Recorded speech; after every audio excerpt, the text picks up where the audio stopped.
L'interview matinale, première partie, ce matin, mon invité Cyril Collas. Bonjour Cyril. Bonjour. Alors, je te reçois parce qu'on va venir parler de danse. Voilà, simplement. Mais pas de tango, pas de salsa. La danse trad.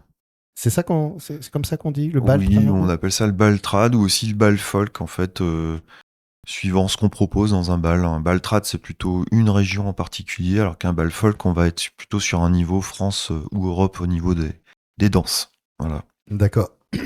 Une région, ça veut dire qu'on dit bal trad en Gironde ou c'est parce que ça veut dire que si je fais un bal trad en Bretagne, j'aurai des danses bretonnes? C'est ça, si tu fais un bal trad en Bretagne, tu vas plutôt être un fest-noz. Si tu fais un bal trad en Auvergne, ce sera un bal auvergnat. Si tu fais un bal trad en Gironde, ça sera plutôt un bal avec vraiment que des danses de la Gironde, enfin en tout cas du sud-ouest. Alors, et sinon, on dit bal folk.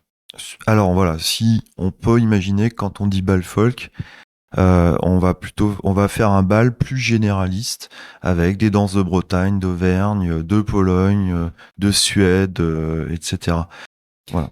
On parle de tout ça parce que depuis la rentrée, il y a une nouvelle activité qui est proposée à Saint-Macaire avec l'association Ardila et donc tu animes ces cours, c'est des cours de bal folk alors. Voilà, donc j'ai proposé à Ardila de créer des cours de bal folk, donc c'est tous les mercredis, tous les 15 jours le mercredi, de 19 à 21h, et on y fait des danses de toute l'Europe, c'est-à-dire du breton, de l'auvergnat, du sud-ouest, mais aussi des danses de couple qui viennent de Pologne, comme la mazurka, ou de Suède, voilà.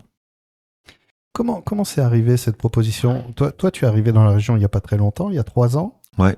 À la base, tu arrives de Paris?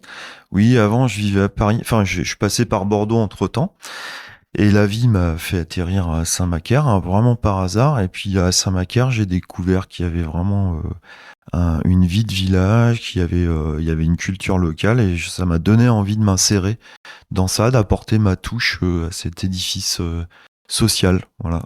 Donc tu donnais déjà des cours.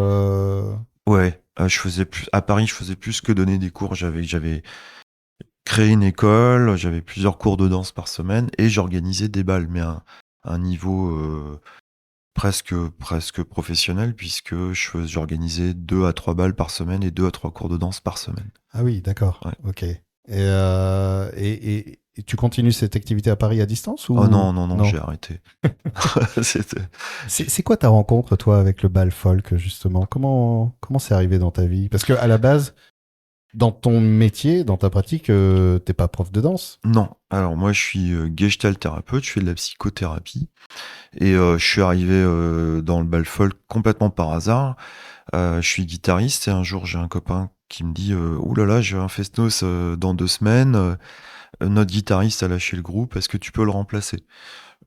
J'ai dit oui, tiens, pourquoi pas. Donc j'ai appris des grilles, je suis arrivé, j'ai joué dans un fest-noz et là j'ai vu les gens danser en cercle, en chaîne, et je me suis dit mais où est-ce que je suis? C'est quoi ce truc? C'est génial, les gens souriaient, il y avait tous les âges, il y avait des enfants qui dansaient avec des adultes, et mais j'ai découvert ça complètement par hasard en fait. Et du coup, entre le moment où j'ai découvert le bal et le moment où je me suis mis à danser moi-même, ça a pris 4 mois, 5 mois. C'est arrivé vite quand même. 5 mois à rester au bord du parquet, à se dire est-ce que je vais oser aller inviter quelqu'un? Parce que- C'est pas facile. Non, non. Mais oui, c'est-à-dire que t'allais quand même dans les balles, mais Bah, j'y allais en tant que musicien. oui, voilà. Ouais. Ouais, je faisais danser les gens, mais je dansais pas Mais pour moi-même. aller danser, c'était Ouais. une autre histoire. Voilà. Et il se trouve qu'à Paris, en fait, il y avait une dynamique c'était la fin des années 2000. C'était un petit peu en train de retomber, hein. Il y avait eu un gros revivalisme dans les années 80, 90. Et là, c'était un peu sur la pente descendante. Et du coup, avec des amis, on s'est dit, mais ça serait dommage de pas redynamiser ça. Et on s'y est mis en faisant une proposition, ce qu'on appelle d'aller un petit peu dans le néo-folk, c'est-à-dire de proposer du bal et de la danse, mais métissé avec beaucoup de nouveautés, avec la musique électronique, du tango, de la salsa, voilà, ce qu'on appelle du néo-folk. Ouais, j'ai vu un reportage sur Arte là, il y a pas longtemps là-dessus. Et effectivement, c'est. Alors, je vais faire un peu je vais être un peu taquin, mais oui, mais quand on métisse comme ça, on risque pas de perdre un peu l'essence de l'authenticité du folk, de sa traditionnalité, de ses fondements. Bah, la traditionnalité, elle est vraiment importante parce que si on prend l'exemple d'un arbre, c'est ce qui va faire le tronc de l'arbre. Mais un arbre, pour grandir, il a besoin d'avoir des branches qui poussent, des nouvelles feuilles pour capter des choses qui sont un petit peu nouvelles. L'arbre s'agrandit, donc on a besoin des deux. Et les danses traditionnelles, à la base, c'était vivre son quotidien et le mettre en chanson. On parlait de son travail, on parlait de son mariage, on parlait des décès, des histoires d'amour. Mais aujourd'hui, c'est aussi notre vie quotidienne. Elle est imprégnée de toute cette multiculturalité, de la modernité. Et pour moi, aujourd'hui, être traditionnel, c'est aussi intégrer tout ça. Finalement, en fait, l'essence du bal, c'est avant tout de se connecter aux voisins, en fait. C'est ça, il y a un aspect hyper social dans le bal trad, dans le bal folk, qui est d'aller rencontrer son voisin, la personne qui vit à côté de chez soi, et de vraiment... d'ailleurs, le bal permet ça, c'est vraiment... pour moi, ça a été une découverte une des choses qui, pour moi, dans le bal, me fait souvent le plus peur, c'est d'aller inviter quelqu'un que je connais pas. Et c'est ce petit frisson, est-ce que la personne va dire oui, va dire non? Et dépasser ça, d'arriver à faire la danse. Donc la danse, c'est aussi un bon prétexte pour rencontrer l'autre.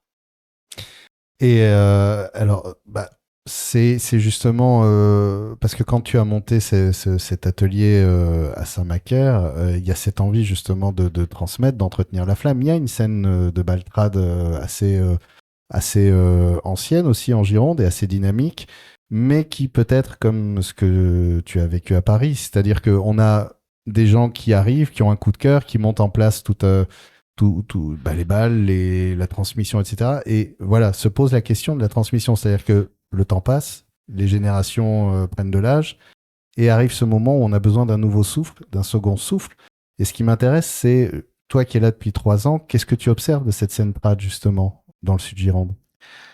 J'observe qu'il y a quelque chose de très vivant, très beau, et en même temps qui est très orienté sur les danses traditionnelles. Par exemple, moi, en arrivant ici, j'ai découvert le rondo, j'ai découvert le congo, j'ai découvert les sauts.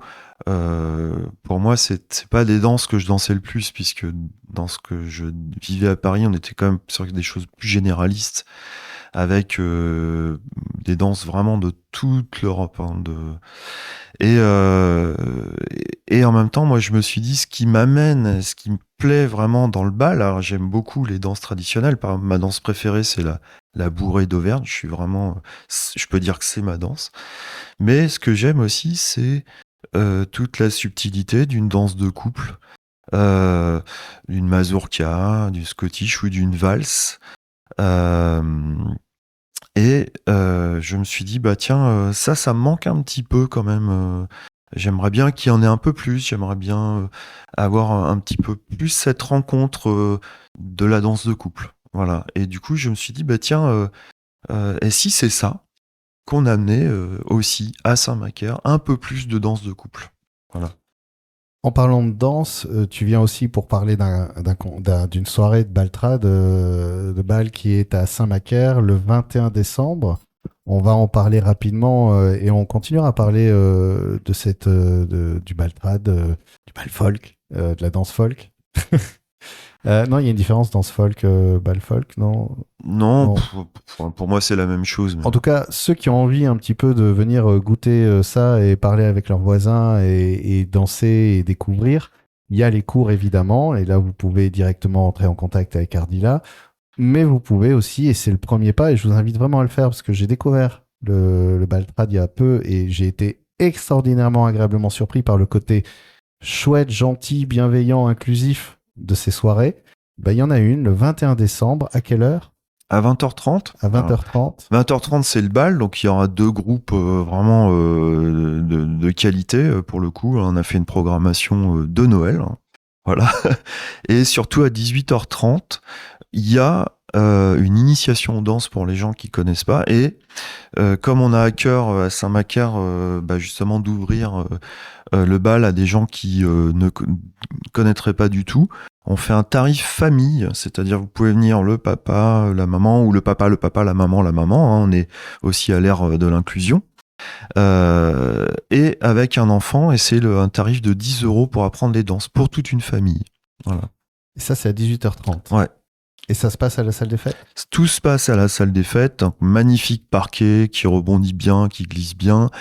L'association Ardila offre un bar et une restauration locale, tout vient du coin, c'est bon, donc ça va être vraiment une très très belle soirée. Et aussi l'après-midi, il y a un stage de musique d'ensemble avec Alain Bruel qui joue dans la Grosse Rapatoune, qui est un des 2 groupes qui joue le soir. Et pour ceux qui savent déjà danser, je propose un cours de danse de couple, justement, pour aller explorer la danse de couple en bal folk, sur les notions de guidage, de suivre et d'improviser en danse de couple. Et ça, c'est à 14h. À 16h, pardon. À 16h. Ouais. Ok. Eh bien, je te remercie. On va faire une petite pause. On va écouter justement ce que c'est que la musique, parce que pour donner envie de danser un peu, peut-être contacter un peu la musique. Et on se retrouve après pour discuter un peu plus du Baltrad et de ce que ça permet de connecter avec l'autre et en soi. L'interview matinale, deuxième partie, toujours avec Cyril Collas. On parle du bal folk. Donc, le bal folk, alors, je vais quand même le dire, il y a justement une soirée qui est organisée, c'est pour ça que tu viens aujourd'hui, le 21 décembre à Saint-Macaire, à la salle des fêtes. Et c'est même plus qu'une soirée, c'est aussi toute une journée. Il y a souvent ce côté d'ailleurs de proposer des ateliers pour s'initier, en fait, à la danse folk. Et c'est à 18h30 avec un tarif famille. Vous venez, le papa, la maman, toute la famille, vous venez, c'est 10 € pour toute la famille. Et ça va vous permettre de découvrir. C'est un cours, donc là, l'idée, c'est que c'est normal si vous ne savez pas faire. Mais vous allez voir, pour l'avoir expérimenté, qu'après, vous saurez faire assez pour venir vous amuser le soir et passer un très très bon moment. Le 21 décembre, cette belle journée, cette belle soirée. Et justement, tu parlais de la danse de couple et du guidage. Il y a beaucoup de choses qui sont en jeu dans la danse de couple. Il y a un atelier à 16h pour ça, pour ceux qui sont un peu initiés. Le guidage, moi je sais que par exemple le guidage c'est quelque chose, je me suis aperçu en prenant des cours que je ne savais pas guider en fait. Dans la communication avec l'autre, c'est pas quelque chose qui se fait de manière intuitive. Ce qu'on imagine dans la tête, notre corps ne le transmet pas. Et j'ai l'impression d'être un peu déconnecté de mon corps dans ces moments-là et que je suis pas tout seul dans ce cas-là. Alors, c'est sûr que ce que tu amènes là, alors c'est un aspect essentiel de la danse. On danse avec son corps. Nous sommes un corps qui danse en fait. Et dans la danse de couple, nous sommes un corps qui rencontre un autre corps. Et on rencontre un autre corps, mais on rencontre aussi les musiciens qui sont en train de jouer. Et par exemple, si des musiciens font une danse très dynamique ou une danse très lente et très douce, on va pas danser de la même manière. Donc en fait, nous sommes en train de danser en relation avec notre environnement en permanence. Et on a... Oui. Et alors on a quelque chose de toute cette rencontre avec notre environnement. On a souvent appris à le faire avec notre tête. Et ben la danse, c'est l'occasion de le faire autrement. C'est l'occasion de le faire en touchant l'autre. Par exemple, quand je prends l'autre dans mes bras, ce qu'on appelle un abrazo en danse de couple, mais ça fait vivre des choses, ça fait beaucoup de proximité, ça fait beaucoup de sensations. Et puis il y a aussi, il y a un sens dans le bal. Par exemple, on doit tourner dans le sens anti-horaire. Comment je fais pour arriver à faire la danse tout en me déplaçant, donc indiquer une direction. Et puis, il y a aussi, j'ai envie de faire des propositions à l'autre, de le faire tourner, de ralentir, d'accélérer.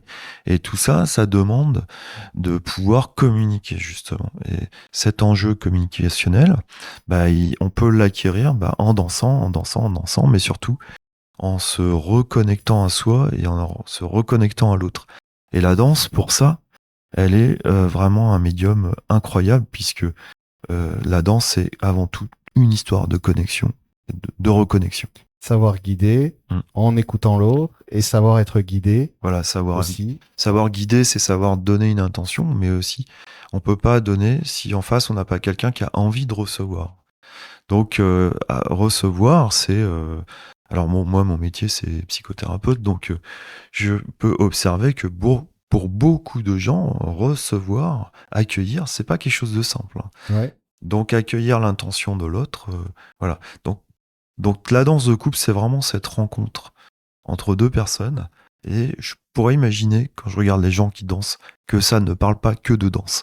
Oui, évidemment, en plus, le psychothérapeute regarde ça avec... Bah oui. Est-ce que ça... Parce que tu donnes des cours, donc, un mercredi sur deux, à Saint-Macaire.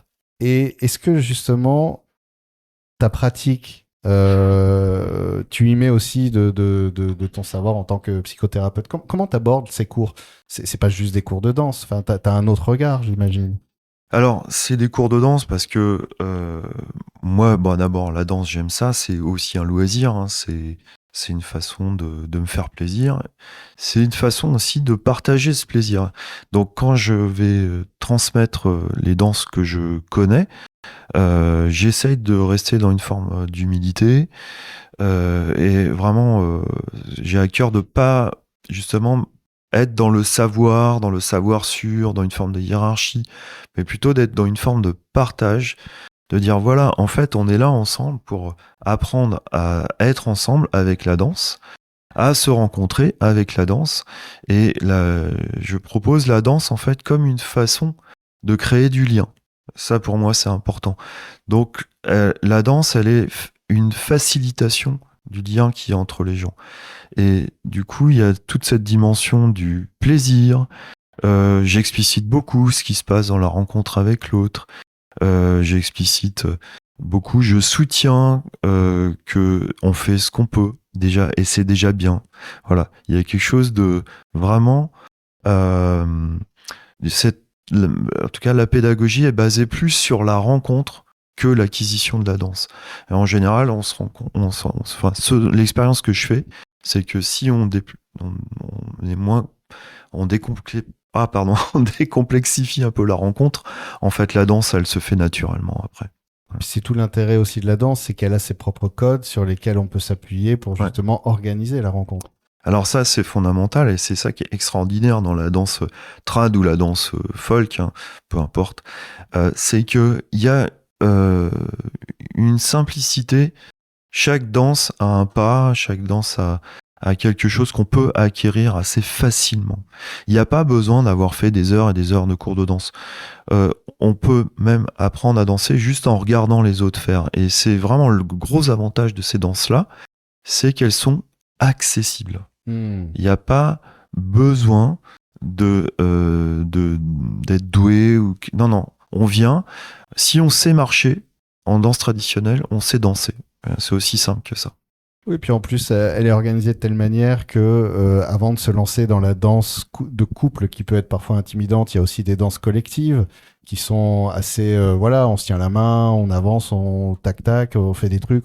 Quand on se sent moins bien, on peut se raccrocher à l'autre, voir un peu ce que fait le groupe, et puis se cacher un peu dans le groupe, en fait, aussi. Enfin, il y a, enfin, pardon, mais j'aime beaucoup, hein, pour moi, ça a été vraiment une belle rencontre avec la danse trad parce que oui, j'ai vu un espace qui est vraiment organisé autour du plaisir et de la joie, et dans le rapport humain aujourd'hui, on est un peu polarisé. Il y a aussi, tiens, comment je peux approcher l'autre, est-ce que je vais pas être trop, pas assez, on complexifie beaucoup les choses, alors que là, de se retrouver dans cet espace-là avec ces codes-là très clairs et très nets, ben, pour ceux qui ont du mal à se connecter à l'autre, par exemple, c'est un très très bon outil, en fait. Oui, alors c'est vraiment très intéressant. Les danses traditionnelles, par essence, sont intégratives. Par exemple, les danses en cercle, elles permettent de rentrer facilement en contact avec les autres. Et dans le jeu aussi, par exemple, il y a le cercle circassien, la chapelloise, mais les danses en chaîne, il y a quelque chose où On se regarde, on regarde comment font les autres, on fait pareil et on s'intègre à l'intérieur d'un groupe. Il y a toute cette dimension. En fait, la danse du bal folk, la danse traditionnelle, à la base, c'était beaucoup de danses qui étaient dansées en cercle. Ensuite, les cercles se sont ouverts, sont devenus des chaînes. Puis les chaînes sont devenues des cadrettes et on est arrivé à la danse de couple. Mais la base de la danse traditionnelle, c'est une danse sociale. C'est une danse qu'on pratique collectivement. Donc c'est une danse qui est très intégrative et c'est comme la musique traditionnelle, ça se transmet beaucoup dans l'oralité. On fait ce qu'on voit, c'est très intuitif. Et le corps, justement, à cet endroit-là, a une prépondérance puisque on n'est pas en train d'analyser ce qui se passe, on le vit, on le sent et on y va. Voilà. C'est presque une invitation à arrêter de compter et à juste écouter les mouvements naturels de l'autre et de son corps, en fait. C'est regarder ce qui se passe et s'autoriser à y aller. C'est vraiment ça. C'est très intuitif, en fait. Il y a quelque chose de... Voilà. Pour moi, une personne qui marche, elle peut aller... Il suffit de savoir marcher et on peut aller en bal, sans problème. Et on peut aller en bal le 21 décembre, par exemple, avec une initiation pour ceux qui ont envie de découvrir ou de se sentir un peu à l'aise à 18h30, avec le bal qui ouvre à 20h30, deux groupes, t'as mis le paquet pour que ce soit des groupes qui envoient bien. Oui, alors il y a le premier groupe qui s'appelle l'Oscilancy de la Flore, il y a un violoniste, un nickel harpa, une accordéoniste chromatique, ce sont des gens qui chantent aussi. Et ils ont, pour le coup, un répertoire qui va être très sud-ouest, hein, avec des danses du coin. Donc ça, c'est vraiment super pour découvrir le rondo, les rondéous, ou le Congo. Mais aussi, ils ont des musiques très douces, avec des belles mazurkas, des belles valses. Donc un groupe vraiment chouette. Et puis c'est en place, c'est carré. Et puis en deuxième partie, il y a la grosse rapatoune. Alors là, on est sur un autre registre. C'est vraiment, il y a un sax baryton, il y a un accordéoniste chromatique et il y a un batteur. Donc ça apporte un côté hyper groovy, hyper péchu. Donc c'est pareil, très qualitatif et pour le coup peut-être un peu plus punchy.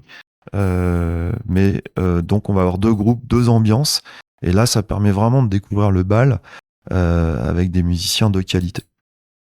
Merci beaucoup, Cyril. Merci.